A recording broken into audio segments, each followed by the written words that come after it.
What's up? It's been a while. That's my fault, not yours. Currently working on that. I want to talk about 3 things in this video. First, what's been going on the last 6 months. Second, my current training. And third, I want to announce my next marathon. Let's talk about it. I'll be the leader if you just say so. You take me by the hand and make me take it slow.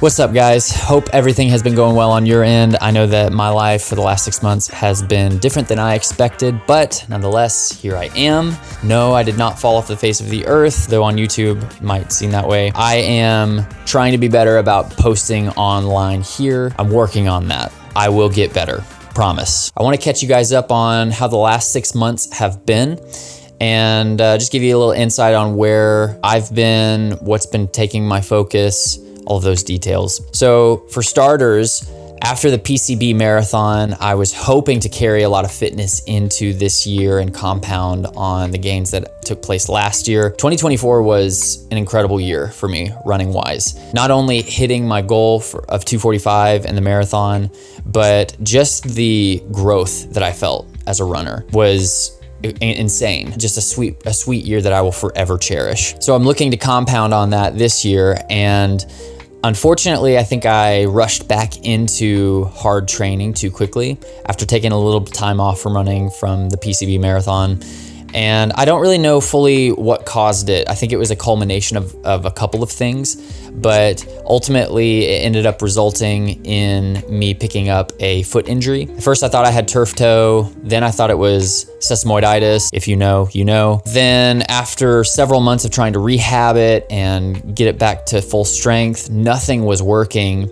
And then I realized that it was an issue further up the chain. Turns out I had some lower back tension that progressed to a point that was causing some sciatic nerve pressure, which then was manifesting in my feet. Pretty crazy how it's all connected, but essentially it just shows the importance of not only recovery, but maintenance on your body. For anyone who is in this sport, I cannot stress it enough.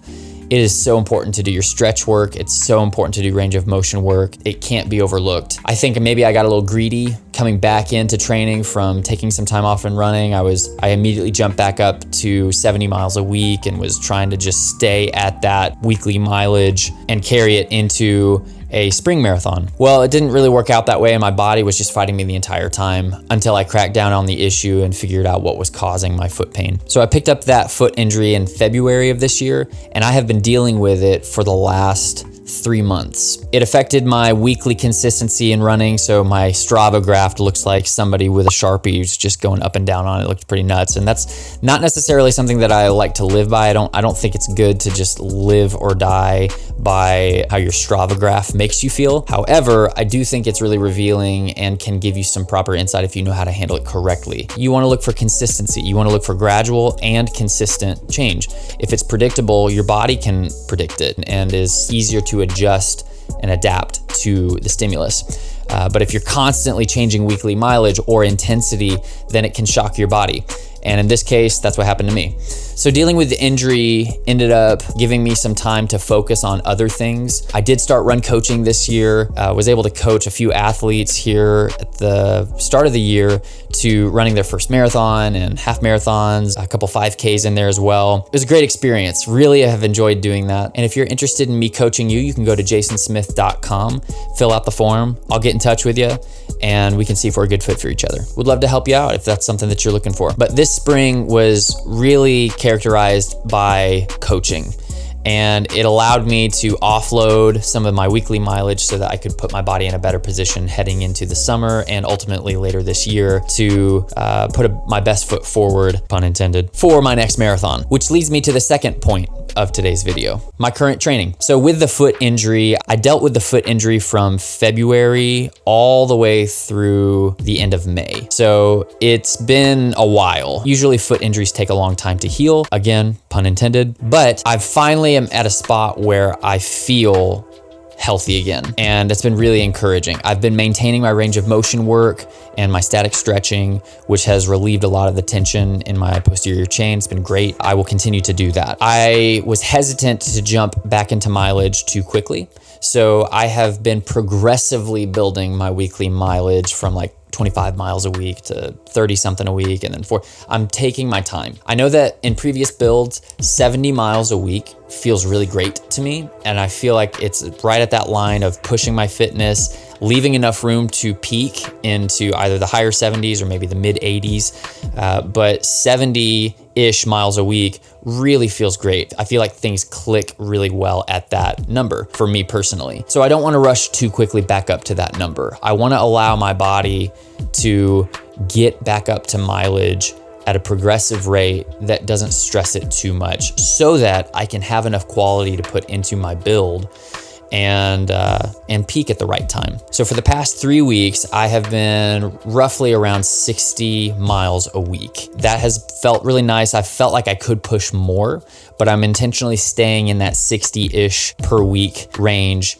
and allowing my body to adapt to that mileage. I have also been really focused on listening to my body, so I'm not progressing volume and intensity at the same time. Ever since I've hit that 60 mark, I'm trying to just hold it at that mileage before I sprinkle in any intense workouts. The last 2 weeks, I have tested a little bit of some smaller workouts for speed.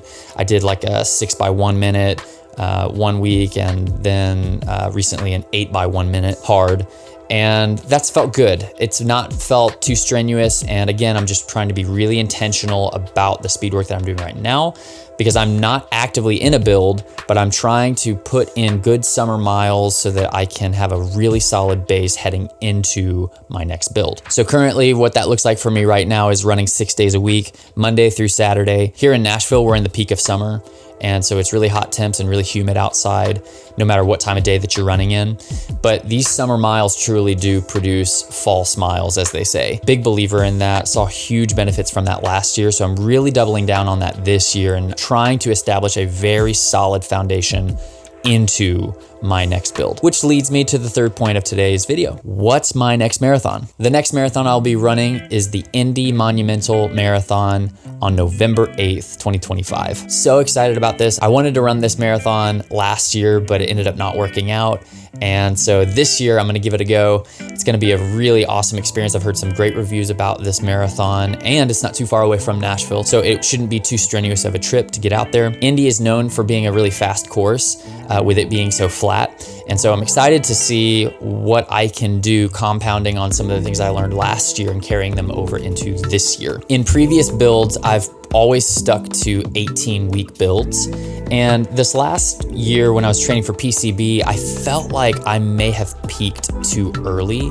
And the last 4 weeks of my training kind of suffered a bit. I felt like if I had done like maybe a 12 or a 14-week build, I would have peaked at the right time. So I'm gonna experiment this go around and try a 12-week build. I wanna see how it goes. I mean, you're never gonna know how your body responds to it until you try it. So I'm gonna give it a go and see how I like it. A 12-week build would put me starting my build at about the 2nd week of August. So that's plenty of time from now until then to establish a good foundation, touch a little bit of speed work, nothing too crazy, but mainly putting the emphasis on aerobic miles and aerobic base training in this summer heat. I plan on documenting the journey and the build leading up to the Indy Monumental Marathon. It's gonna be great. So be sure to follow along, hit the subscribe button, hit the bell so that you can stay up to date on the latest videos. I'm really looking forward to this build and to running Indy in November, but ultimately I've got my eyes set on Boston 2026.